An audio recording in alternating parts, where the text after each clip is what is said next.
നീ എന്തൊക്കെയാണ് അദ്ദേഹത്തോട് പറഞ്ഞത്? പിഷാരടി പുറത്തേക്ക് ഇറങ്ങിയതും അലൻ ചോദിച്ചു. എന്തു പറഞ്ഞു? അല്ല, നീ ഇപ്പോൾ പറഞ്ഞില്ലേ പാറുണ കൊച്ചിന് ടെൻഷനും പേടിയും കൂടുതലാണ്, അവൾ കരയും, കരഞ്ഞ അസുഖം വരുത്തുമെന്നൊക്കെ. നീ ഡിവോഴ്സ് ചെയ്യാൻ പോകുന്ന ഭാര്യയെക്കുറിച്ച് തന്നെയല്ലേ ഈ പറയുന്നത്? ഞാൻ അങ്ങനെ പറഞ്ഞോ? ഇല്ല, നിനക്ക് തോന്നിയതായിരിക്കും. ആദി അലനിൽ നിന്ന് മുഖം തിരിച്ചു. നീ അങ്ങനെ തന്നെയാ പറഞ്ഞത്. നീ എന്താടാ ആളെ പൊടനാക്കുകയാണോ? ഓ, എനിക്ക് ഓർമ്മയില്ല. പറഞ്ഞു വന്നപ്പോൾ ഉള്ള ഒരു ഈണത്തിൽ അങ്ങ് എന്തെങ്കിലും പറഞ്ഞതായിരിക്കും. നീ വേഗം പോകാൻ നോക്ക്. ഈണത്തിൽ പറഞ്ഞു പോകാൻ നീ ഇവിടെ സംഗീത കച്ചേരി നടത്തുകയായിരുന്നോ? അത് ഞാൻ അറിഞ്ഞില്ല. ഒന്ന് സ്വസ്ഥത കെടുതാതെ പോവല്ലു, ഞാൻ നിനക്ക് എന്ത് വേണമെങ്കിലും തരാം. പറഞ്ഞുകൊണ്ട് ആദി താനിരുന്ന ടേബിളിലേക്ക് മുഖമർത്തി. അലൊരു നിമിഷം അവനെ നോക്കി നിന്നു. ശേഷം പെട്ടെന്ന് മുറുക്കി പുറത്തേക്ക് ഇറങ്ങിപ്പോയി. അവൻ ചെല്ലുമ്പോൾ പിഷാരടി കാറിൽ കയറാൻ തുടങ്ങുകയായിരുന്നു. പിഷാരടി അങ്കിൾ, ഒരു മിനിറ്റ്. എന്താ ഡോക്ടറെ? ഞാൻ ഈ കാര്യം അങ്കിളിനോട് പറയേണ്ട എന്നാണ് വിചാരിച്ചത്. പക്ഷേ ആ കൊച്ചു അങ്കിളിന്റെ വീട്ടിലല്ലേ ജീവിക്കുന്നത്. അതിനെന്തെങ്കിലും ഒരു ബുദ്ധിമുട്ട് വന്നാലോ എന്ന് വിചാരിച്ചിട്ട് പറയുകയും വയ്യ. എന്താ ഡോക്ടറെ, എന്ത് സംഭവിച്ചു? എന്താണെങ്കിലും ഒന്ന് തുറന്നു പറയൂ. ഞാൻ പാറവണ കൊച്ചിനെ ചെക്ക് കൊടുക്കാൻ പോയില്ലേ, അന്ന് ആ ചെക്ക് വാങ്ങാൻ വേണ്ടി പാറവണയെ ഒരാൾ ഒരുപാട് നിർബന്ധിച്ചിരുന്നു. ആദിയുടെ കൂടെ കഴിഞ്ഞതിന്റെ കാശ് കണക്ക് പറഞ്ഞ് വാങ്ങണമെന്നും പറഞ്ഞ് ആ കൊച്ചിനെ അവർ ഒരുപാട് മാനസികമായി വേദനിപ്പിച്ചു. വളരെ മോശമായ ഭാഷയാണ് അവർ ഉപയോഗിച്ചത്. വിശാരടിക്ക് തന്റെ നെഞ്ചിലാരോ കുത്തിയതുപോലെ തോന്നി. ആരാണ് അങ്ങനെ പറഞ്ഞത്? അങ്കിളിന്റെ ഭാര്യയാണ്. എന്റെ ഈശ്വര! വിശാരടി നെഞ്ചിൽ കൈവച്ചു. അതുമാത്രമല്ല, മറ്റൊരു കാര്യം കൂടിയുണ്ട്. ലത ആദിയെ കാണാൻ ഓഫീസിൽ വന്നതും പാറവണയെക്കുറിച്ച് പറഞ്ഞ അസഭ്യങ്ങളും എല്ലാം അങ്ങനെ തന്നെ അലൻ പിഷാരടിയോട് പറഞ്ഞു. ഇനി പണം വാങ്ങാത്തതിന്റെ പേരിൽ പാറവണയെ അവർ ഉപദ്രവിക്കുമെന്ന് എനിക്ക് ഭയമുണ്ട്. എത്രയില്ലെന്ന് ഭാവിച്ചാലും ആദിക്കും. അത്രയും ക്രൂരമായാണ് അവർ ആ കുട്ടിയോട് പെരുമാറിയത്. ഞങ്ങൾ അവരെ പരമാവധി ഭീഷണിപ്പെടുത്തിയാണ് വിട്ടിരിക്കുന്നത്. പക്ഷെ എന്താവുമെന്നറിയില്ല. ഇനിയും അവർ ആ പാവം കൊച്ചിനെ ദ്രോഹിച്ചാൽ? ഇല്ല, അങ്ങനെയൊന്നും സംഭവിക്കില്ല. ഞാൻ ജീവനോടെ ഇരിക്കുമ്പോൾ അത് സംഭവിക്കില്ല. പിഷാരടിയുടെ ശബ്ദത്തിൽ ഉറപ്പു നിറഞ്ഞു. ആ മുഖത്ത് കടുപ്പം വ്യാപിച്ചു. ഞാൻ പോട്ടെ ഡോക്ടറെ. എൻ്റെ ഭാര്യയെ കൊണ്ട് പാറവണ മോൾക്ക് ഇനിയൊരു ബുദ്ധിമുട്ടുണ്ടാവില്ല എന്ന് ആദി സാറിനോട് പറഞ്ഞേക്ക്. അവൾക്ക് ഇനി ആരുടെയും ഔദാര്യം വേണ്ടെന്ന് കൂടി ഒന്ന് പറഞ്ഞേക്ക്. അലൻ ഒന്നും മിണ്ടിയില്ല. എന്നാലും എന്തിനാ സാറേ അതിനെ ഇങ്ങനെ ആകാശത്തോളം മോഹിപ്പിച്ചിട്ട് താഴേക്ക് തള്ളിയിട്ടത്? പാവമായിരുന്നില്ല എൻ്റെ കുട്ടി. അതിനൊരു ഉറുമ്പിനെ പോലും ദ്രോഹിക്കാനുള്ള മനസ്സില്ലല്ലോ. നിറഞ്ഞ കണ്ണുകൾ ഒപ്പി പിഷാരടി കാറിൽ കയറിയിരുന്നു. അലൻ വേദനയോടെ ആ പോക്ക് നോക്കി നിന്നു. പിഷാരടി വീട്ടിൽ ചെന്നപ്പോൾ ഏറെ ഇരുട്ടിയിരുന്നു. മുൻവശത്തെ ലൈറ്റ് മാത്രം തെളിഞ്ഞു കാണാം. ഉമ്മറത്ത് തുണിൽ ചാരി പാറണ ഇരിക്കുന്നത് കണ്ടപ്പോൾ അദ്ദേഹത്തിന് നെഞ്ചു വേദനിച്ചു. മോൾ ഇതുവരെ ഉറങ്ങിയില്ലേ? അമ്മാമ്മ ഇതെവിടെ പോയതാ? കാണാതിരുന്നപ്പോൾ എനിക്കെന്തോ വല്ലാത്ത ആദി തോന്നി. ഒരിടം വരെ പോയതാ മോളെ, ഒരു അത്യാവശ്യമുണ്ടായിരുന്നു. എന്താ അത്യാവശ്യമായി രാത്രിയിൽ? അത് വേറൊരു കാര്യത്തിനാ മോളെ. അദ്ദേഹം അവളുടെ മുഖത്ത് നോക്കാതെ പറഞ്ഞു. മോള് ചെന്ന് കിടന്നുറങ്ങ്, നല്ല തണുപ്പുണ്ട്. ഇങ്ങനെ അസുഖം വരുത്തി വെക്കല്ലേ. തണുപ്പാണെങ്കിലും പുറത്തു നല്ല നിലാവുണ്ടായിരുന്നു പിഷാരടി മാമ. ഞാനത് നോക്കി വെറുതെ അങ്ങനെ ഇരിക്കുകയായിരുന്നു. ആ ശബ്ദത്തിലൊരു വേദന നിലയിച്ചതുപോലെ പിഷാരടിക്ക് തോന്നി. അവൾ അനുഭവിക്കുന്ന ദുരിതങ്ങൾ ഓർത്തപ്പോൾ അദ്ദേഹത്തിന് സഹിക്കാൻ സാധിക്കുന്നുണ്ടായിരുന്നില്ല. അദ്ദേഹം അവളുടെ ശിരസിൽ തഴുകി. മോള് പോയി കിടന്നുറങ്ങ്, ഒന്നും ആലോചിക്കേണ്ട കേട്ടോ. അവൾ ശരിയും തലകുലുക്കി അകത്തേക്ക് നടന്നു. പാർവണ പോയി കിടന്നു. എന്തൊക്കെയോ വേദനിക്കുന്ന ചിന്തകൾ അവളെ മതിച്ചുകൊണ്ടിരുന്നു. ആകെ ഒരു ശ്വാസം മുട്ടൽ. അവൾ കയ്യെത്തിച്ച് ജനലഴി തുറന്നിട്ടു. പാതിരക്കാറ്റിൽ മുല്ലപ്പൂവിന്റെ ഗന്ധം അനുഭവപ്പെട്ടു. അത് അവളുടെ മുടിയഴകളെ സ്വാന്തനിപ്പിക്കുന്നത് പോലെ തഴുകി. എന്തോ ഒരു തോന്നലിൽ അവൾ കയ്യെത്തിച്ച് ടേബിളിരുന്ന റേഡിയോ ഓൺ ചെയ്തു. അതിൽ നിന്ന് ഒരു പാട്ട് ഒഴുകി വന്നു. എത്ര അകറ്റാൻ ശ്രമിച്ചിട്ടും ആ തണുപ്പിലും കുളിരിലും മനസ്സിലേക്ക് അലയടിച്ചു വരുന്ന ഓർമ്മകളും ആ മുഖവും. പാർവണയ്ക്ക് വേദനയാൽ തന്റെ നെഞ്ചു പിരവിളരുന്നത് പോലെ തോന്നി. ആ കണ്ണുകളിൽ ഒരിക്കൽ താൻ ദർശിച്ചിരുന്ന സ്നേഹം, പ്രണയം, ആ കുസൃതിച്ചിരി. കുറച്ചു ദിവസങ്ങളായി ആത്മാവിനെ കീറിമുറിക്കുന്ന ആദിയുടെ വാക്കുകൾ. അത് വീണ്ടും ചുറ്റും അലടിക്കവേ പാറവണ ഇരുചെവികളും പൊത്തിപ്പിടിച്ചു. അതൊരു അമർത്തി വെച്ചിരുന്നൊരു പൊട്ടിക്കരച്ചിൽ അവളിൽ നിന്ന് അടർന്നു വീണു. പുറത്ത് നിലാവ് അപ്പോഴും പുഞ്ചിരിച്ചു. അന്ന് നടന്ന കാര്യങ്ങൾ ആലോചിച്ച് കുറച്ചുനേരം സ്തബ്ധനായി വരാന്തിയിലിരുന്ന ശേഷം പിഷാരടി തന്റെ മുറിയിലേക്ക് ചെന്നു. ലത ഉറങ്ങാതെ കിടക്കുകയായിരുന്നു. അവരുടെ മുഖത്താകെ പരിഭ്രമം നിറഞ്ഞിരുന്നു. നിങ്ങൾ എങ്ങോട്ട് പോയതാ? ഒരു കാർ ഇത്രത്തോളം വന്നല്ലോ. കാണാതിരുന്നപ്പോൾ ഞാൻ എന്തൊക്കെയോ വിചാരിച്ചു. എന്തു വിചാരിച്ചു? എന്നെ ആരെങ്കിലും തട്ടിക്കളഞ്ഞു കാണുമെന്നോ? പിഷാരടി രൂക്ഷമായ ശബ്ദത്തിൽ ചോദിച്ചു. തട്ടിക്കളയാൻ പാകത്തിൽ നീ എന്താ ചെയ്തു വെച്ചിരിക്കുന്നത്? ലതയുടെ മുഖം വിളറി. ഞാനൊന്നും ചെയ്തിട്ടില്ല. ഇല്ലേ? ഞാൻ അറിയാതെ നീ ഒരു തരികിടയും ഒപ്പിച്ചിട്ടില്ലേ? നീ ഇവിടെ കിടന്ന് നടന്ന നാടകത്തിൻ്റെയൊക്കെ അർത്ഥം എന്താ പിന്നെ? ഇല്ല, ഞാനൊന്നും ചെയ്തിട്ടില്ല. നിർത്തടി നിന്റെ നാടകം. എന്നെ ഇനിയും വിഡ്ഢിയാക്കാമെന്ന് നീ കരുതണ്ട. പിഷാരടിയുടെ ആക്രോശം കേട്ട് ലത ഞെട്ടിപ്പോയി. അദ്ദേഹം പൊതുവെ ശാന്തനായ ഒരു മനുഷ്യനായിരുന്നു. ഉച്ചത്തിൽ സംസാരിക്കുക പോലും ചെയ്യാറില്ലാത്ത ഒരാൾ. അതുകൊണ്ട് തന്നെ അദ്ദേഹത്തിന്റെ ഭാവമാറ്റം ലതയ്ക്ക് അപരിചിതമായി തോന്നി. നിങ്ങൾ എന്താ മനുഷ്യ പറയുന്നത്? ഞാൻ എന്ത് നാടകം കളിച്ചെന്നാ? പിഷാരടി പെട്ടെന്ന് ക്രോധം നിയന്ത്രിക്കാനാവാതെ ലതയുടെ മുഖത്തേക്ക് ആഞ്ഞടിച്ചു. അയ്യോ! ലത വലത് കവളിൽ കൈ അമർത്തിയപ്പോഴേക്കും അടുത്ത കവളിലും ആഞ്ഞടി വീണിരുന്നു. ലതയ്ക്ക് സഹിക്കാനാവാത്ത വേദന അനുഭവപ്പെട്ടു. ഇരു കൈകളും കവളത്ത് വെച്ചവർ പകച്ചു നിന്നു. അന്നേറെ വൈകി ആദി വീട്ടിലെത്തുമ്പോൾ ഷിക കാത്തിരിപ്പുണ്ടായിരുന്നു. ഏട്ടാ, I want to talk to you. എന്താ പൊന്നു, പറഞ്ഞോളൂ. അല്ല, മോള് ഭക്ഷണം കഴിച്ചോ? ഏട്ടനോ? ആദ്യമൊന്നും പറഞ്ഞില്ല. അവന് കഴിക്കാൻ തോന്നുന്നില്ലായിരുന്നു. എന്താ ഏട്ടാ, കഴിച്ചില്ലേ? നീ എന്താ പറയാനുണ്ടെന്ന് പറഞ്ഞത്? ഏട്ടൻ പാർവണയെ ഉപേക്ഷിച്ചതാണോ? ഷിക മുഖവരയില്ലാതെ ചോദിച്ചു. ആദിയുടെ മുഖത്ത് അസ്വസ്ഥത ബാധിച്ചു. ഏട്ടൻ എന്താ മിണ്ടാത്തത്? I am talking to you. എനിക്ക് ആ കാര്യം സംസാരിക്കാൻ താല്പര്യമില്ല പൊന്നു. പാർവണ ഇവിടെ നിന്ന് ഇറങ്ങിയിട്ട് കുറച്ച് നാളുകളായി. പിന്നീട് അവരെക്കുറിച്ചൊരു വിവരവുമില്ല. എനിക്ക് കൂടുതലൊന്നും അറിയണ്ട. ഉപേക്ഷിക്കാനുണ്ടായ കാരണവും ഏട്ടൻ അവരെ ഉപേക്ഷിച്ചോ ഇല്ലയോ എന്ന് മാത്രം പറഞ്ഞാൽ മതി. യെസ്. ആദിയുടെ സ്വരം താഴ്ന്നു. അപ്പോൾ ഡിവോഴ്സ് നടക്കും? ഷികയുടെ മുഖം പ്രകാശിച്ചു. താങ്ക് യു ഏട്ടാ. ഏട്ടൻ്റെ മൂഡ് ശരിയില്ല എന്ന് എനിക്കറിയാം. പക്ഷെ എനിക്കിത് അറിയാതെ സമാധാനമില്ലായിരുന്നു. Thank you so much. അവളുടെ സ്വരത്തിൽ ആഹ്ലാദം തുടിച്ചു. ആദി ഒന്നും വേണ്ടാതെ കോണിപ്പടി കയറാൻ ഒരുങ്ങി. അല്ല, ഏട്ടൻ കഴിക്കുന്നില്ലേ? നോ, വിശപ്പില്ല. ആദ്യം അവൾക്ക് മുഖം കൊടുക്കാതെ വേഗം തന്നെ മുകളിലേക്ക് കയറിപ്പോയി. അയ്യോ! ലത വലിയ വയൽ കരയാൻ തുടങ്ങിയിരുന്നു. നിങ്ങൾക്കിതെന്താ മനുഷ്യ ഭ്രാന്തായോ? മിണ്ടരുത്. പിഷാരടി അവർക്ക് നേരെ കൈ ചൂണ്ടി. ഇവിടെ കിടന്ന് അലറി വിളിച്ച് കുട്ടികളെ എഴുന്നേൽപ്പിച്ചാലുണ്ടല്ലോ, നിനക്ക് ഇനിയും കിട്ടും എൻ്റെ അടുത്ത് നിന്ന്. അയ്യോ! ലത വീണ്ടും വാ പൊളിച്ചു. നിങ്ങൾ എന്തിനാ മനുഷ്യനെ തല്ലുന്നത്? അതും ആ വൃത്തികെട്ടവളുടെ പേരും പറഞ്ഞു. ഓ, അപ്പോൾ ആ സാവിത്രി പറഞ്ഞാലും ശരിയായിരുന്നല്ലേ? നിങ്ങളും അവളും തമ്മിൽ വേറെ ബന്ധമാണല്ലേ? കുറെ കാലമായില്ലേ ഈ വൃത്തികേട്? ലത പറഞ്ഞു തീർന്നില്ല. പിഷാരടി തലങ്ങും വിലങ്ങും അവരെ അടിച്ചു. പിന്നെ കഴുത്തിന് കുത്തിപ്പിടിച്ചു. മിണ്ടരുതെന്നല്ലേ പറഞ്ഞത്? ഞാൻ മോളെ പോലെ കാണുന്ന കുഞ്ഞിനെയും ചേർത്ത് വൃത്തികേട് പറയുന്നു. ആദി സാറ് നിന്നെ കൊല്ലുമെന്നല്ലേടി നിന്റെ പേടി? അതുകൊണ്ടല്ലേ പാറണ മോളുടെ അടുത്ത് നീ ആ നാടകം അത്രയും കളിച്ചത്? ആദി സാർ നിന്നെ കൊല്ലാൻ നീ കാത്തിരിക്കണ്ട. ഇനി ആ പുഴുത്ത് നാക്ക് പുറത്തെടുത്താൽ ഞാൻ തന്നെ ആ കർമ്മം ചെയ്യും. ലതയ്ക്ക് ശ്വാസം മുട്ടി. അവരാകെ കിതച്ചു. നീ അവിടെ പോയി കാശിനു വേണ്ടി ഇരുന്നില്ലേ? അങ്ങനെ എന്നെയും ആ കുട്ടിയെ നാണം കെടുത്തിയില്ലേ? സ്വന്തം മോൾക്കാണ് ഇങ്ങനൊരു ഗതി വന്നതെങ്കിൽ നീ അങ്ങനെ ചെയ്യുമായിരുന്നോ? ആർക്കറിയാം, നിന്റെ സ്വഭാവം അനുസരിച്ച് നീ അത് ചെയ്യും, അതിനപ്പുറവും ചെയ്യും. കാരണം നീയൊരു നന്ദിയില്ലാത്തവളാണ്. നിന്റെ ഹോസ്പിറ്റൽ ചെലവ് മുഴുവൻ ആദി സാറാണ് വഹിച്ചിരുന്നത്. ഒരു ബുദ്ധിമുട്ടും കുറേ നാളുകൾ ആയിട്ട് നമുക്കുണ്ടായിരുന്നില്ല. ഇതെല്ലാം ചെയ്യാൻ അദ്ദേഹം നമ്മുടെ ബന്ധുവൊന്നുമല്ലല്ലോ, ആണോ? നമുക്ക് പാറുമോളുടെ ബന്ധത്തിന്റെ പുറത്താണ് അദ്ദേഹം ഇതെല്ലാം ചെയ്തത്. എന്നിട്ട് നീ ആ കുട്ടിയോട് അതിന്റെ നന്ദി കാണിച്ചോടി വൃത്തികെട്ടവളെ. ഇപ്പോൾ പോലും സംസ്കാരശൂന്യമായി ഓരോന്ന് വിളിച്ചു പറയുന്ന എൻ്റെ നാവ് അരിഞ്ഞു കളയാൻ എനിക്ക് തോന്നുന്നത്. പക്ഷേ നിന്നെ കൊന്ന് ഞാൻ ജയിലിൽ പോയാൽ പാർവണമോളും പിന്നെ വേണിയും അനാഥരായി പോകുമല്ലോ എന്നോർത്താ. ലത പിഷാരടിയെ ഭയത്തോടെ നോക്കി. അദ്ദേഹം അത് ചെയ്യുമെന്ന് അവർക്ക് തോന്നി. ഞാനൊരു പാവം അമ്പലവാസിയാ. പെണ്ണുങ്ങളെ തല്ലുന്നത് തെറ്റാണെന്നും എനിക്ക് നന്നായി അറിയാം. പക്ഷേ ഇന്ന് നീ ചെയ്ത ചെറ്റത്തരത്തിന് തല്ലുകയല്ല, കൊല്ലുകയാണ് വേണ്ടത്. ഇത് നിനക്ക് അവസാനത്തെ മുന്നേറിപ്പാണെന്ന് കൂട്ടിക്കോ. പാർവണമ്മളുടെ സ്വൈര്യം കെടുത്തരുത്. അവൾ മനസ്സമാധത്തോടെ ഇവിടെ നിന്നോട്ടെ. നിനക്ക് ഇഷ്ടമില്ലെങ്കിൽ നീ അവളെ ശ്രദ്ധിക്കണ്ട. പക്ഷേ അവളോട് അമിത സ്നേഹം കാണിക്കാനോ വെറുപ്പ് കാണിക്കാനോ ഒന്നും പോകണ്ട. പിന്നെ നീ ഇപ്പോൾ വിളിച്ചു പറഞ്ഞ ചെറ്റത്തരം ഇനി അതൊരിക്കൽ കൂടി പറഞ്ഞാൽ ആദി സാറിനെ വിളിച്ച് ഞാൻ നിന്റെ തനിതരം എന്താണെന്ന് പറഞ്ഞു കൊടുക്കും. പിന്നെ എന്താണ് ഉണ്ടാവുക എന്ന് ഞാൻ പറയണ്ടല്ലോ. ലത ഭയത്തോടെയും ജാളിതയോടെയും തലകുലുക്കി.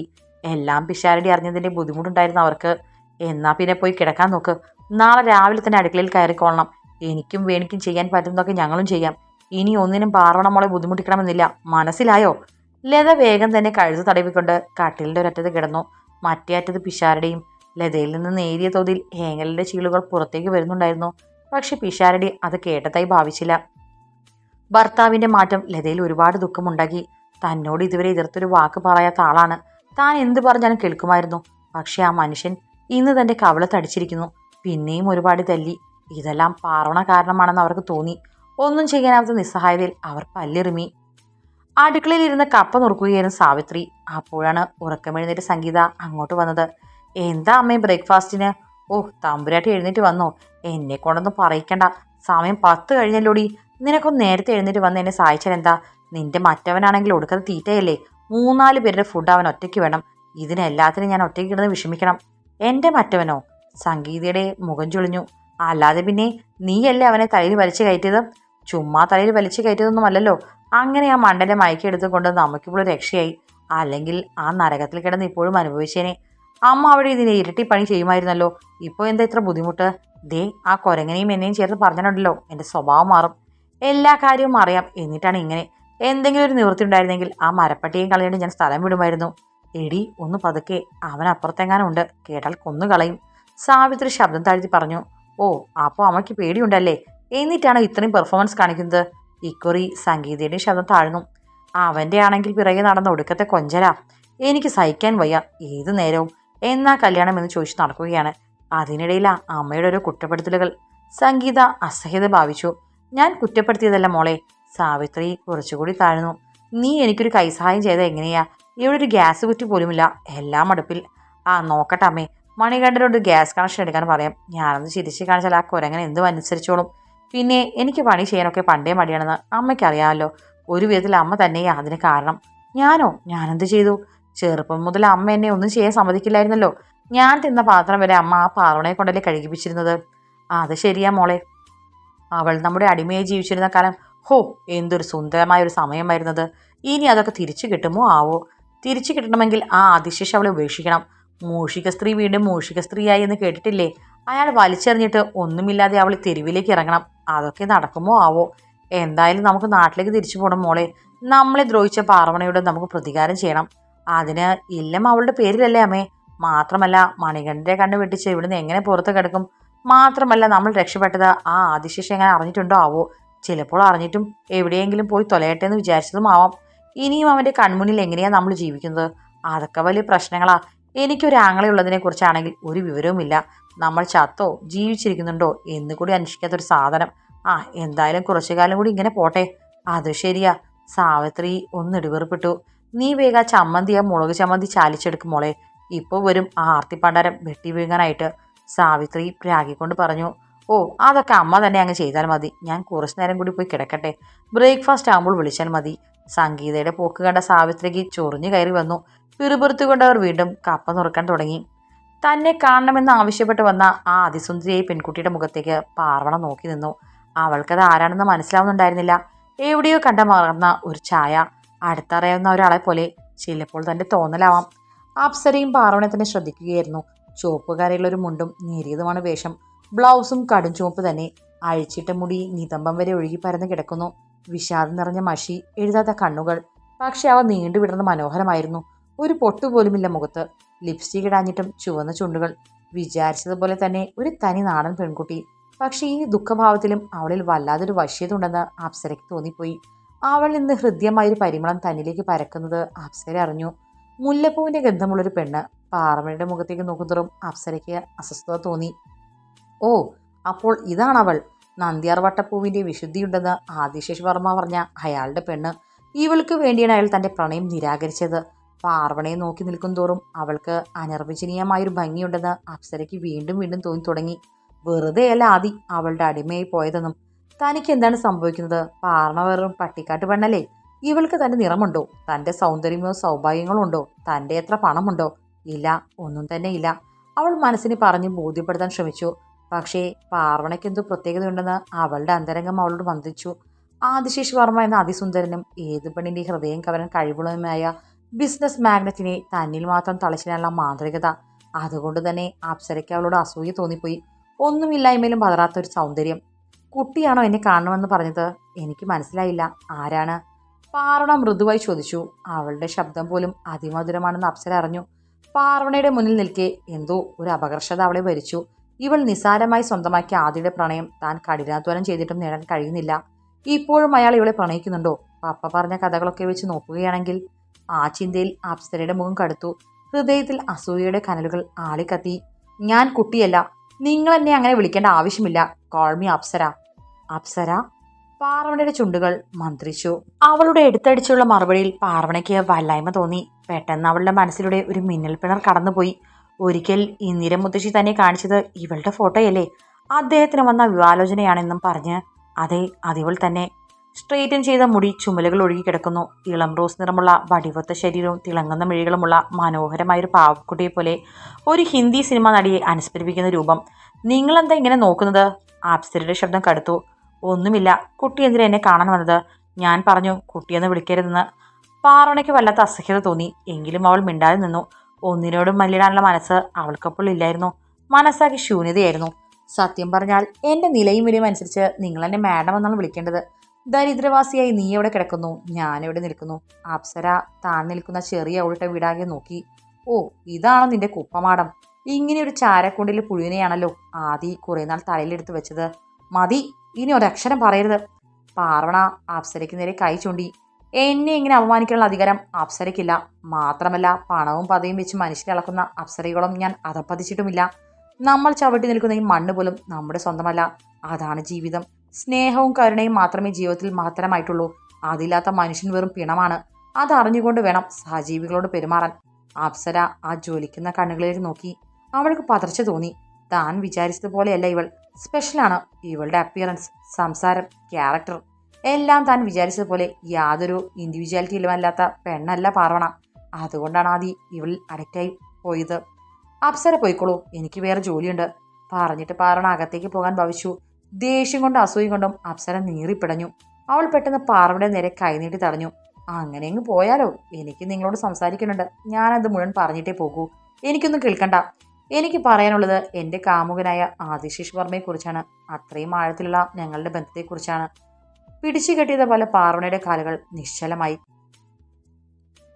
എന്താ പറഞ്ഞത്? പാർവണ അപ്സരയെ തുറച്ചു നോക്കി. അതെ, ഞാനും ആദ്യം കുറെ കാലമായി പ്രേമത്തിലാണ്. നീ മാത്രമായിരുന്നു ഞങ്ങൾക്കിടയിലുള്ള ഏക തടസ്സം. അതുകൊണ്ടാണ് ആദ്യം നിന്നെ ഒഴിവാക്കിയത്, എന്നെ വിവാഹം കഴിക്കാൻ വേണ്ടി. കാരണം എന്നെ പിരിഞ്ഞ് ആദ്യക്ക് ഒരു ജീവിതം സാധ്യമല്ല. അത്രമേൽ അവൻ എന്നിൽ അഡിക്റ്റഡ് ആണ്.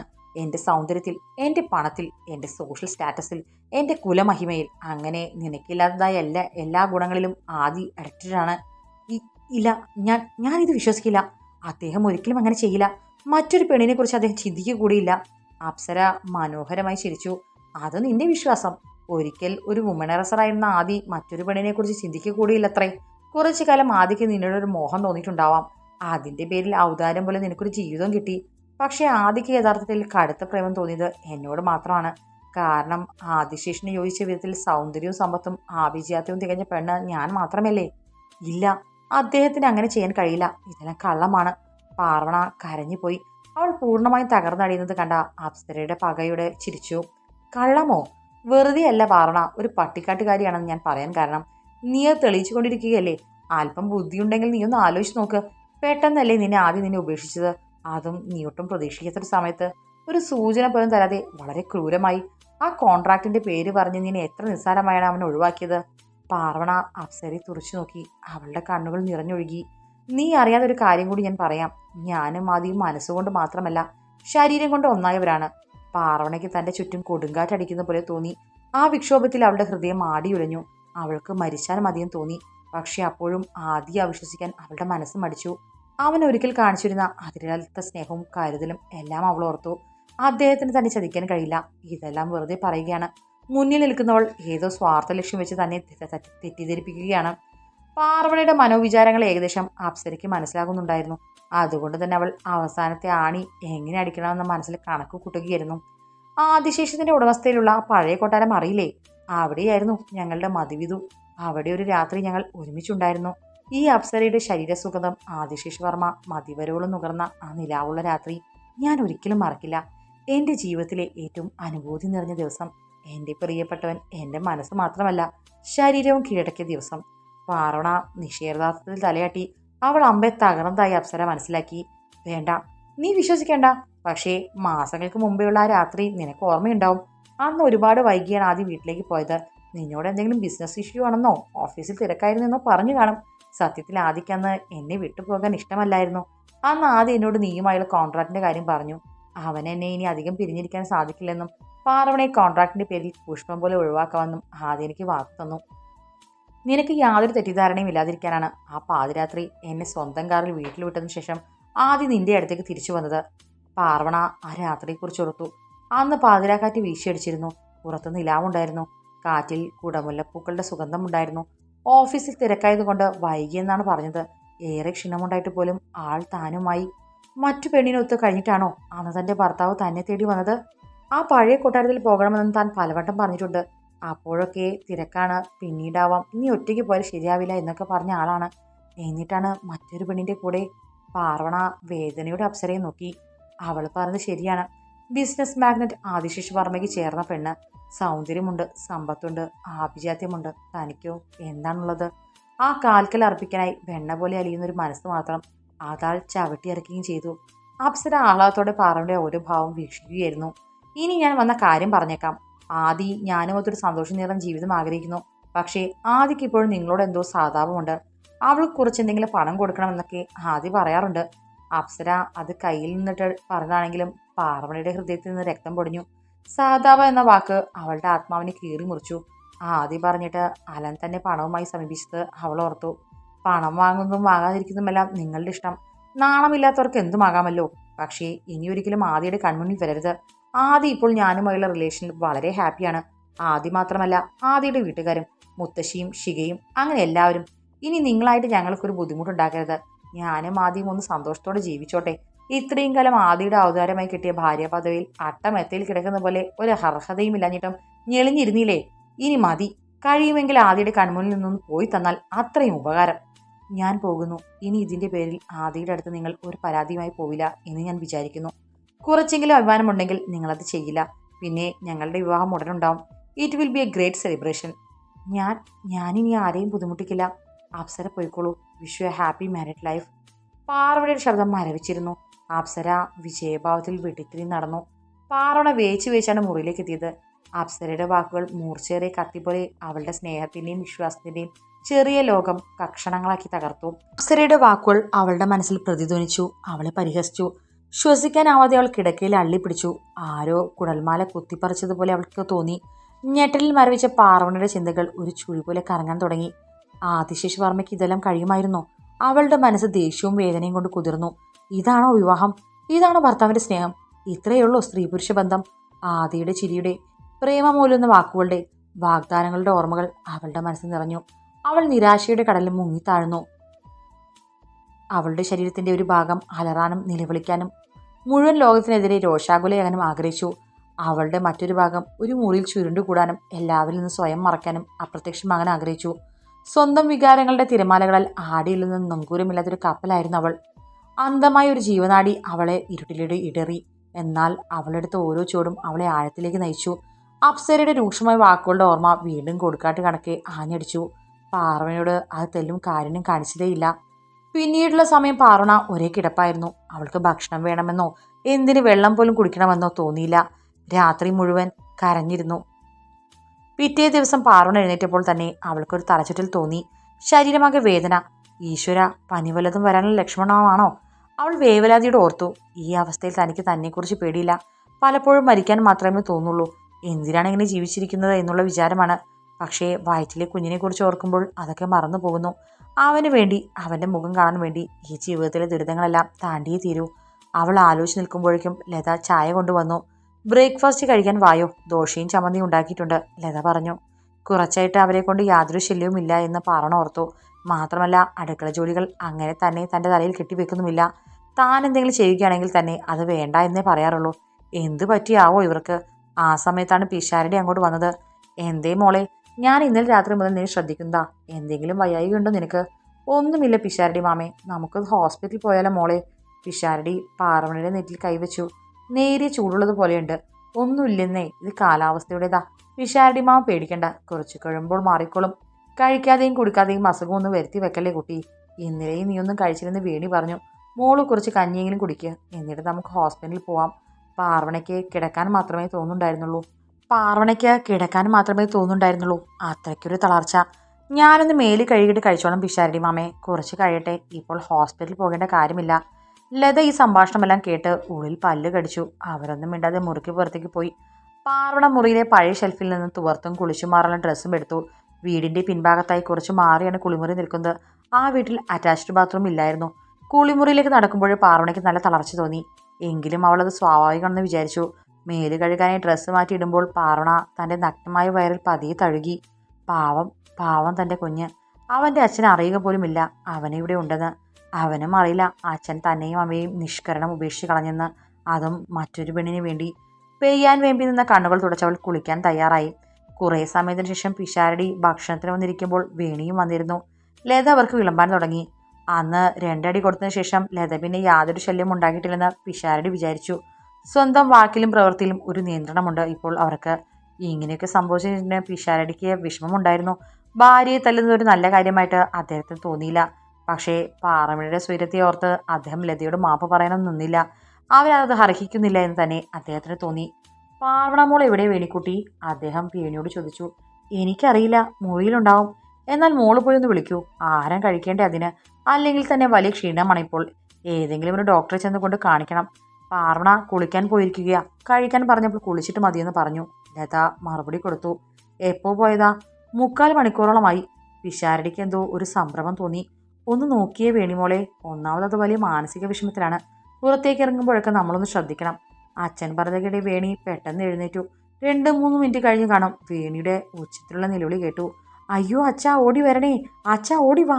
പിഷാരടി വേവലാതിയുടെ വീടിന്റെ പിന്നാമ്പുറത്തേക്ക് ഓടി ചെന്നപ്പോൾ നിലത്ത് കുഴഞ്ഞു വീണ് കിടക്കുന്ന പാർവണയെ പിടിച്ചെഴുന്നേൽപ്പിക്കാൻ നോക്കുന്ന വേണിയെയാണ് കണ്ടത്. സമീപത്തുള്ള കൽത്തട്ടിയാവണം അവളുടെ ശിരസിൽ നിന്നും മുട്ടുകൈയിൽ നിന്നും ചോര ഒഴുകുന്നുണ്ടായിരുന്നു. അയ്യോ മോളെ! പിഷാരടി ഓടിച്ചെന്ന് പാർവണയെ വാരിയെടുത്തു. പാർവണയെ വീട്ടിലെടുത്ത് കിടത്തി.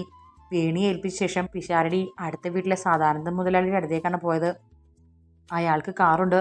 പിഷാരടി കാര്യം പറഞ്ഞ് അപേക്ഷിച്ചപ്പോൾ തന്നെ അയാൾ കാറും എടുത്തു വന്നു. പെട്ടെന്ന് അവളെയും കൊണ്ടവർ അവളുടെ അടുത്തുള്ള ഹോസ്പിറ്റലിൽ പോയി. വേണിയും കൂടെ കയറിയിരുന്നു. പിഷാരടി ആകെ കരച്ചിലിന്റെ വക്കിലായിരുന്നു. വേണിയുടെ അവസ്ഥയും അതുതന്നെയായിരുന്നു. ബോധമില്ലാതിരുന്നതിനാൽ പെട്ടെന്ന് തന്നെ പാർവണയെ ഐസിയുവിൽ പ്രവേശിപ്പിച്ചു. മണിക്കൂറുകളോളം പിഷാരടിയും വേണിയും ഉത്കണ്ഠയോടെ പുറത്ത് കാത്തിരുന്നു. അവസാനം പാർവണയെ നോക്കിയിരുന്ന ഡോക്ടർ സൂസൻ ജോർജ് പുറത്തേക്ക് വന്നു. എന്തായി ഡോക്ടർ? എനിക്ക് എൻ്റെ കുട്ടിക്ക് എന്തെങ്കിലും? ബോഡി വീക്കാണെന്നത് ഒഴിച്ചാൽ പാർവണയ്ക്ക് ഇപ്പോൾ കുഴപ്പമൊന്നുമില്ല. ശിരസിലെ മുറിവ് ഉണങ്ങിക്കോളും. പക്ഷേ ഡോക്ടർ നിർത്തി. പക്ഷേ പിഷാരടിയുടെ മുഖം അതിദയനീയമായിരുന്നു. ആ കുട്ടിയുടെ ഗർഭം അബോട്ടായിപ്പോയി. ഡോക്ടർ എന്താ പറഞ്ഞത്? പാർവണ മോളുടെ ഗർഭം പോയെന്നോ? എനിക്കൊന്നും മനസ്സിലാവുന്നില്ല.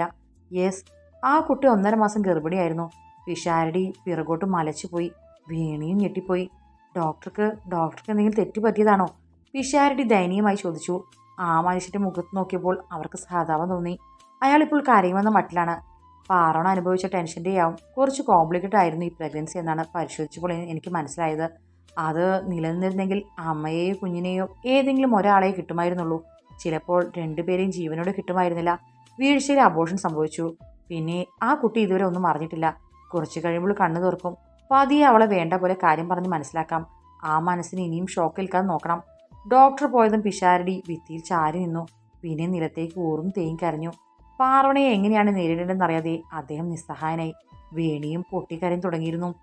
ആദ്യ കോണിപ്പടി ഇറങ്ങി താഴെ വരുമ്പോൾ ഇന്ദിര നിറഞ്ഞ ചിരിയോടെ അവനെ കാത്തിരിപ്പുണ്ടായിരുന്നു. കൂടെ ശിഖയുമുണ്ട്.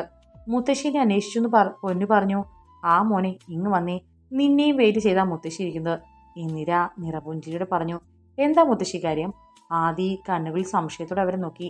ഏറെ നാളായി ഇന്ദിര അവനോട് സ്നേഹത്തോട് സംസാരിച്ചിട്ട്. വിവാഹം കഴിഞ്ഞ ശേഷം അവർ എപ്പോഴും ഒരു വിരോധത്തോടു കൂടിയേ അവനോട് പെരുമാറിയിട്ടുള്ളൂ. പറയാം മോനിരിക്ക്, കുറച്ച് വിശദമായ കാര്യമാണ്. ആദ്യം ഓഫീസിലേക്ക് പോകാൻ ഒരുങ്ങുകയായിരുന്നു. എങ്കിലും അവൻ ഇന്ദിരയിരുന്ന സോഫയ്ക്കെതിരെ കിടന്ന ചെയറിലിരുന്നു. പറഞ്ഞോളൂ മുത്തശ്ശി. മോൻ ആ പാറവണയെ ഒഴിവാക്കിയല്ലേ? ഇന്ദിരയുടെ മുഖത്തെ ആഹ്ലാദത്തിലേക്ക് ആദ്യം ഒരു ശ്വാസം മുട്ടലോടെ നോക്കി. അവനൊന്നും തന്നെ മിണ്ടിയില്ല. ഓ, ഇപ്പോഴാ കുഞ്ഞ് എനിക്ക് അല്പം സമാധാനം കിട്ടിയത്. നിന്റെ ജീവിതവും നമ്മുടെ സ്റ്റാറ്റസും എല്ലാം ആ പെണ്ണ് കാരണം തൊലഞ്ഞു എന്ന് ഞാൻ വിചാരിച്ചിരുന്നതാ. എന്തായാലും നീ നിന്റെ തറവാടത്തും അന്തസ്സും വിട്ടു കളിച്ചില്ലല്ലോ. പിന്നെ ആ പെണ്ണിനെ കളഞ്ഞതോർത്ത് എൻ്റെ മോൻ്റെ മനസ്സിലൊരു ബുദ്ധിമുട്ടും വേണ്ട കേട്ടോ. അവർക്ക് വേണമെങ്കിൽ 5-10 കൊടുത്തേര്, പ്രശ്നം തീർന്നല്ലോ. ആദ്യം പെട്ടെന്ന് എഴുന്നേറ്റു. മുത്തശ്ശിക്ക് പ്രത്യേകിച്ചൊന്നും പറയാനില്ലെങ്കിൽ ഞാൻ പോയിക്കോട്ടെ. അവൻ്റെ മുഖത്ത് ഏറി വരുന്ന ഗൗരവം കണ്ട് ശിഖയുടെ മുഖത്ത് വല്ലായ്മ വ്യാപിച്ചു. ആ, നീ അവിടെ ഇരിക്കാതി. പിന്നെ ആ പാർവണയ്ക്ക് വേണമെങ്കിൽ. ഇന്ദിര അവൻ്റെ ഇഷ്ടക്കേട് ശ്രദ്ധിക്കാതെ സംഭാഷണം തുടർന്ന് കണ്ട ശിഖ പെട്ടെന്ന് അവരുടെ കയ്യിൽ കയറി പിടിച്ചു. മുത്തശ്ശി, നമുക്ക് പറയാനുള്ളത് പറയും. ഏട്ടൻ പോകാനായി തിരക്ക് കൂട്ടുകയാണ്. ഞാനത് പറഞ്ഞു വരികയല്ലേ പൊന്നു, നീ ധൃതി വെക്കാതെ. അത് ഇഷ്ടപ്പെടാത്ത മട്ടിൽ ഇന്ദിര പറഞ്ഞു.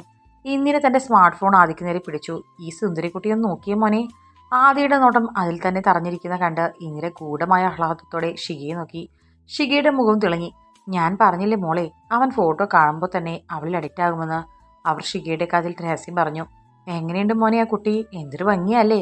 വലിയൊരു ബിസിനസ്സുകാരൻ്റെ മകളാ. പേര് അപ്സര. അപ്പോന്ന് വിളിക്കും. അവളുടെ അച്ഛനെ ഇങ്ങോട്ട് കൊണ്ടുവന്ന ആലോചനയാ.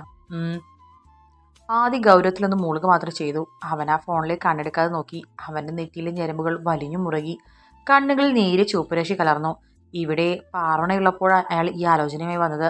നീ വിവാഹം കഴിച്ചതൊന്നും അയാൾക്കൊരു പ്രശ്നമായിരുന്നില്ല. ഡിവോഴ്സ് ചെയ്താൽ മതിയല്ലോ എന്നയാൾ എന്നോട് പറഞ്ഞിരുന്നു.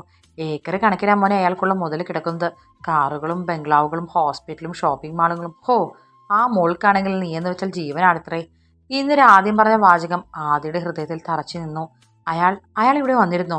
അതെ, വന്നിരുന്നു. എപ്പോ? ഏകദേശം 1.5 മാസമായി കാണും. എന്നിട്ട് മുത്തശ്ശി എന്താ ഇക്കാര്യം ഇതുവരെ എന്നോട് പറയാതിരുന്നത്? അത് പിന്നെ മോനെ, നിന്റെ ഡിവോഴ്സൊക്കെ കഴിഞ്ഞിട്ട് പറഞ്ഞാൽ മതിയെന്നാ നിരഞ്ജൻ എന്നോട് പറഞ്ഞത്. ഡിവോഴ്സ്? അതെ, അത് നടക്കുമെന്ന് അയാൾ ഉറപ്പിച്ചു പറഞ്ഞു. എനിക്കൊട്ടും വിശ്വാസമുണ്ടായിരുന്നില്ല. പക്ഷേ നിരഞ്ജൻ പ്രവചിച്ചതുപോലെ തന്നെ സംഭവിച്ചു. കുറച്ച് ദിവസങ്ങൾക്കുള്ളിൽ നീ പാർവണയെ ഇവിടെ നിന്ന് ഇറക്കി വിടുകയും ചെയ്തു. ഇന്ദിരയുടെ സ്വരത്തിൽ ആവേശം തുടിച്ചു. ആ സമയത്ത് നീ ഇവിടെ ഉണ്ടായിരുന്നോ പൊന്നു? ആദ്യ ചോദിച്ചു. ആ സ്വരം നിർവികാരമാണെന്ന് ശരിക്ക് തോന്നി. ഇല്ലേട്ടാ, ഞാൻ കോളേജിലായിരുന്നു. മാത്രമല്ല ആലോചനയുമായി അയാൾക്ക് ഇവിടെ വന്ന കാര്യം എനിക്കറിയില്ലായിരുന്നു. എന്നോട് മുത്തശ്ശി പറഞ്ഞത് അയാൾ മുത്തശ്ശിയോട് സംസാരിച്ചിരുന്നു എന്ന് മാത്രമാ. ഫോണിലെങ്ങാനും കോൺടാക്ട് ചെയ്തിരിക്കുമെന്നാണ് ഞാൻ വിചാരിച്ചത്. അത് പിന്നെ അന്ന് പാർവണ ഇവിടെ ഉണ്ടല്ലോ. മാത്രമല്ല പാർവണയുടെ കാര്യത്തിൽ ഒരു തീരുമാനമാകുന്നതുവരെ ഇതൊന്നും ആരും അറിയേണ്ടെന്ന് നിരഞ്ജൻ പറഞ്ഞു. അതാ പൊന്നു ഞാൻ നിന്നെ പോലും അറിയാതെ നിരുന്നത്. ഇന്ദിര സ്വയം ന്യായീകരിച്ചു. പാർവണ അയാളെ കണ്ടിരുന്നു. ആദി ഇന്ദിരയെ നോക്കി. ഇല്ല, പക്ഷെ അവളോട് ഞാൻ ഈ വിവരം പറഞ്ഞിരുന്നു. ഈ കുട്ടിയുടെ ഫോട്ടോയും കാണിച്ചു കൊടുത്തിരുന്നു. ഇന്ദിര ചിരിച്ചു. എപ്പോ? ആദിയുടെ ശബ്ദം വിറച്ചു. അന്നാണെന്ന് തോന്നുന്നു നീ അവളെ ഇവിടെ നിന്ന് ഇറക്കി വിട്ടത്. അതെ, ഞാൻ അവളോട് അപ്പവുമായുള്ള നിന്റെ വിവാഹത്തിന്റെ കാര്യം അവളോട് പറഞ്ഞ അതേ ദിവസം തന്നെയാ നീ അവളെ ഉപേക്ഷിച്ചത്. എന്തൊരു കോയിൻസിഡൻസാ അല്ലേ മോനെ? എന്തായാലും വിവാഹ വാർഷികമായിട്ട് നീ നല്ല ഒന്നാതരം ഗിഫ്റ്റ് അവൾക്ക് കൊടുത്തത്. അവളുടെ നെഞ്ചത്ത് തന്നെ കത്തി കയറ്റിയില്ലേ? എന്തായിരുന്നു അവളുടെ ഒരു അഹങ്കാരം? ഇന്ദിര ക്രൂരമായി ചിരിച്ചു. ആദ്യം അവരെ പകപ്പോടെ നോക്കി. എന്നാലും അവളുടെ ഒരു ഗതിയെ. ആ പിന്നെ നല്ല വീട്ടിലെ ചെറുക്കനെ ഒരു അർഹതയും ഇല്ലാഞ്ഞിട്ടും സ്വന്തമാക്കി കുറെ നാൾ വെച്ചില്ലേ? അതൊക്കെ ഒരു ഗതിയും പരഗതിയും ഇല്ലാത്തവൾക്ക് കിട്ടിയ ബോണസ് അല്ലേ? ഇന്ദിര പറഞ്ഞു ചെയ്തതിന് മുൻപേ ആദ്യം കൊടുങ്കാറ്റ് പോലെ പുറത്തേക്ക് പോയിരുന്നു. ഇതെന്താടി അവനൊന്നും മിണ്ടാതെങ്ങ് പോയത്? ഇന്ദിര ഷികയെ നോക്കി. എന്റെ മുത്തശ്ശിക്ക് ആ അലയൻസിന്റെ കാര്യം മാത്രം പറഞ്ഞാൽ പോരായിരുന്നോ ഏട്ടനോട്? അതിനിടയിൽ ആ പാറവന്റെ കാര്യം എടുത്തിട്ട് എന്തിനാ? നയത്തിൽ പറഞ്ഞ് സമ്മതിപ്പിക്കാനുള്ളതിന് പകരം എന്നെ കൊണ്ടൊന്ന് പറയിപ്പിക്കണ്ട. ഷികയ്ക്കാകെ ദേഷ്യം വന്നു. ഷെടാ, അതിന് ഞാൻ എന്ത് ചെയ്തു? ഉള്ള കാര്യമല്ലേ പറഞ്ഞുള്ളൂ. പിന്നെ മഹത്തായ കാര്യങ്ങളാണല്ലോ പറഞ്ഞത്. മുത്തശ്ശിയുടെ തല്ലി കളിമണ്ണാണോ? ഏട്ടന്റെ മുഖം കണ്ടിട്ടൊന്നും മനസ്സിലായില്ലേ?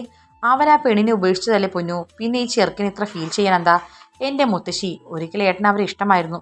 നീ പറയുന്നത് കേട്ട് ഞാൻ പാറണയെ ഉപേക്ഷിക്കില്ല എന്നൊക്കെ ഒരിക്കലും എന്റെ മുഖത്ത് നോക്കി പറഞ്ഞിട്ടുണ്ട് ആൾ. ഏട്ടൻ അവർ പ്രഷ്യസ് ആയിരുന്നു. പിന്നെ അവർക്കിടെ സംഭവിച്ചത് എന്താണെന്ന് നമുക്കറിയില്ല. ഇപ്പോൾ പഴയ ഏട്ടനല്ല എന്റെ മുന്നിലുള്ളത് എന്നെനിക്ക് തോന്നാറുണ്ട്. സംസാരിക്കാറുണ്ട്, എല്ലാ കാര്യവും കൃത്യമായി ചെയ്യാറുണ്ട്. പക്ഷെ പഴയ തമാശകളില്ല, കുസൃതികളില്ല. എന്തിന്, ഏട്ടനിപ്പോൾ ചിരിക്കാറ് പോലുമില്ല. മുത്തശ്ശിക്ക് ഇതൊന്നും അറിയണ്ടല്ലോ. ഏട്ടനെ കുറിച്ച് കുറ്റം പറയാനല്ലാതെ ഈ വാ തുറക്കാറുണ്ടോ? ഷികയുടെ ശബ്ദത്തിൽ വേദന കലർന്നു. സമയത്തിന് ഫുഡ് കഴിക്കാറില്ല, ഉറങ്ങാറില്ല, അങ്ങനെ എന്തൊക്കെയോ പ്രശ്നങ്ങൾ. ഇതെല്ലാം ആ പാർവണ പോയതിന്റെ ആഫ്റ്റർ എഫക്റ്റ് ആണെന്നാ എനിക്ക് സംശയമുണ്ട്. ആ മനസ്സിലൊരു മുറിവുണ്ട് മുത്തശ്ശി. ഐ ആം ഷുവർ അത് കൂടുതൽ തുളയ്ക്കാതെ മുത്തശ്ശി കുറച്ച് കാര്യഗൗരവത്തോടെ പെരുമാറണം. ഇല്ലെങ്കിൽ നമ്മുടെ ഒരു ഉദ്ദേശവും നടക്കില്ല. അപ്സര ആ ലൈഫിലേക്ക് വരണം. അവൾക്ക് ഏട്ടനോട് പ്രേമമാണെന്നല്ലേ ആ നിരഞ്ജൻ പറഞ്ഞത്? പാർവണ സ്നേഹിച്ചത് ഇരട്ടി അവൾ എന്നെ സ്നേഹിക്കട്ടെ. അവൾക്ക് അതിന് കഴിയുമെങ്കിൽ ഏട്ടന്റെ മനസ്സ് മാറാനും തുടങ്ങും. അത് കൊള്ളാം. പിന്നെ ആ കുട്ടി അതിന് കഴിയാതെ? നീ എന്താ പൊന്നു അങ്ങനെ പറഞ്ഞത്? പാർവണയെ പോലെയാണ് അവൾ. അവൾക്ക് എങ്ങനെ അവന്റെ മനസ്സിനെ ടച്ച് ചെയ്യാൻ കഴിഞ്ഞെന്ന് ഞാൻ എപ്പോഴും ആലോചിക്കാറുണ്ട്. കേവലം ഒരു ഭിക്ഷക്കാരി പെണ്ണിന്. പക്ഷെ അപ്പോൾ അങ്ങനെയല്ലല്ലോ മോളെ. അവളെ കാണാൻ തന്നെ എന്തൊരു സ്റ്റൈലാ. ഇന്ദിരയുടെ വാക്കുകളിൽ തേനൊലിച്ചു. ആദിയുടെ നിലയ്ക്കും വിലയ്ക്കും ചേർന്ന പെണ്ണല്ലേ അവൾ. ഇപ്പോൾ തന്നെ ആ ഫോട്ടോയിൽ ആദ്യം കണ്ണെടുക്കാതെ നോക്കിയിരുന്നത് കണ്ടില്ലേ? അവൻ വീണു, അതുറപ്പാണ്. എങ്ങനെ വീഴാതിരിക്കും? സർപ്പസൗന്ദര്യമല്ലേ അവൾക്ക്, സർപ്പസൗന്ദര്യം. അവളുടെ കുലീനത്വത്തിന്റെയും ഭംഗിയിലും പെരുമാറ്റത്തിലൊക്കെ ആദ്യം മയങ്ങാൻ പോകുന്നതേയുള്ളൂ. പിന്നെ അവൻ ഈ പാറണയെക്കുറിച്ച് ഓർക്കുക കൂടിയില്ല. ആ നമുക്ക് നോക്കാം. അങ്ങനെയാൽ നന്നായിരുന്നു. ഷിഗയുടെ ശബ്ദം നേർത്തു. ഇനി ആദ്യക്ക് അങ്ങനെ എന്തെങ്കിലും ബുദ്ധിമുട്ടുണ്ടെങ്കിൽ തന്നെ നമുക്ക് ആ പാറമയുടെ കല്യാണം നടത്തിവിടാം. അവളിപ്പോൾ പിഷാരടിയുടെ വീട്ടിലുണ്ടെന്നല്ലേ ആ ലതയിൽ നിന്ന് അറിഞ്ഞത്. നമുക്ക് അവൾക്ക് വേണ്ടി ഒരു ആലോചന കൊണ്ടു ചെല്ലാം. ഷിക അതിശയത്തിൽ ഇന്ദിരയെ നോക്കി. മുത്തശ്ശി പാറമയുടെ കാര്യത്തിൽ ഇത്ര താല്പര്യമോ? അല്ല, അവരുടെ കല്യാണം നടത്താനൊക്കെ തുടങ്ങുന്നു. ഇടി സ്നേഹം കൊണ്ടൊന്നുമല്ല. എന്റെ അനിയത്തി സുനന്ദയുടെ മകൾ ദേവയാനി ഇല്ലേ? ദേവയാനിയുടെ മകനില്ലേ ശരത്? അവന് ഏതു നേരം കള്ളും കഞ്ചാവും അടിച്ച് നടപ്പാ. അവനൊരു പെണ്ണിനെ വേണം. അയാളൊന്ന് കെട്ടിയതല്ലേ മുത്തശ്ശി? അതേന്നേ, ഭാര്യയുമായി ഡിവോഴ്സായി. അവൾ ഏതോ വലിയ കുടുംബത്തിലെ കുട്ടിയാ. ഇവനെ പോലെ ഒരുത്തിനെ സഹിക്കാൻ പറ്റില്ല എന്ന് പറഞ്ഞ് അവളങ്ങ് പോയി. സുനന്ദ എന്നോട് പറഞ്ഞ് അവനൊരു പെണ്ണിനെ നോക്കി കൊടുക്കണമെന്ന്. അവർക്ക് യാതൊരു ഡിമാൻഡും ഇല്ല. ആദ്യത്തെ അവളെ പോലെ പെട്ടെന്ന് ഇട്ടിട്ട് പോകുന്ന ഒരുവൾ ആവരുത്. ഒരു ദരിദ്ര കുടുംബത്തിൽ നിന്ന് മതിയെന്നാ അവൾ പറയുന്നത്. അവന്റെ ഇടിയും ചവിട്ടുമൊക്കെ സഹിക്കാൻ പാകത്തിന് വരുത്തി. നമുക്ക് ഈ പാർവണി അവന് വേണ്ടി ആലോചിച്ചാലോ? അല്ല, എന്തായാലും അവൾക്കും വേണ്ടി ഒരു ജീവിതം. നമുക്ക് ലതയെ ഒന്നുകൂടി ഒന്ന് ചാക്കിലാക്കാൻ നോക്കാം. കാശ് കുറച്ച് വാരി എറിഞ്ഞാൽ അവൾ വീഴുമെന്ന് എനിക്ക് തോന്നുന്നത്. അന്നിവിടെ വന്നപ്പോൾ അവളുടെ ആർത്തി ഞാൻ കണ്ടതല്ലേ. അതിനിടയിൽ എന്ത് സംഭവിച്ചെന്നാ മനസ്സിലാകാത്തത്. പാറണ വേറെ കെട്ടിയെന്ന് അറിഞ്ഞാൽ ആദ്യം ഒന്ന് അടങ്ങും. പിന്നെ അപ്സരയും മൊത്തം അവന് സന്തോഷകരമായിട്ടുള്ളൊരു ജീവിതം തുടങ്ങാം. മാത്രമല്ല ആ പാർവണ എന്നെ പരിഹസിച്ചൊന്നും ഞാൻ മറന്നിട്ടില്ല. അവൾ ആ ശരത്തിനെ കെട്ടി അവരെ തല്ലും ചവിട്ടും വാങ്ങിച്ചു കൂട്ടുന്നത് എനിക്ക് കണ്ണുകൊണ്ട് കാണണം. മുത്തശ്ശി ഒന്ന് നിർത്തുന്നുണ്ടോ? ഷിഗയുടെ ഒച്ച കേട്ട് ഇന്ദിര ഞെട്ടിപ്പകച്ചു നോക്കി. പാറുണ എന്തായാലും അവൻ്റെ ഏട്ടൻ്റെ ജീവിതത്തിൽ നിന്ന് ഇറങ്ങിപ്പോയി. ഇനി അവർ അവരുടെ ജീവൻ ജീവിച്ചോട്ടെ. മുത്തശ്ശിയായിട്ട് അവരെ ഉപദ്രവിക്കാൻ നിൽക്കണ്ട. മനസ്സിലായോ? പറഞ്ഞിട്ട് ശിഖ വെട്ടിത്തിരി നടന്നുപോയി. ഇന്ദിര പോക്ക് നോക്കി നിന്നു. ഇതെന്ത് സാധനം? ഇത്രയും നേരം കൂടെ നിന്നിട്ട് പെട്ടെന്ന് കാല് മാറിയത് കണ്ടില്ലേ? എനിക്കിതിന്റെ സ്വഭാവം മനസ്സിലാകുന്നതേ ഇല്ലല്ലോ. അവർ പിറുപിറുത്തു.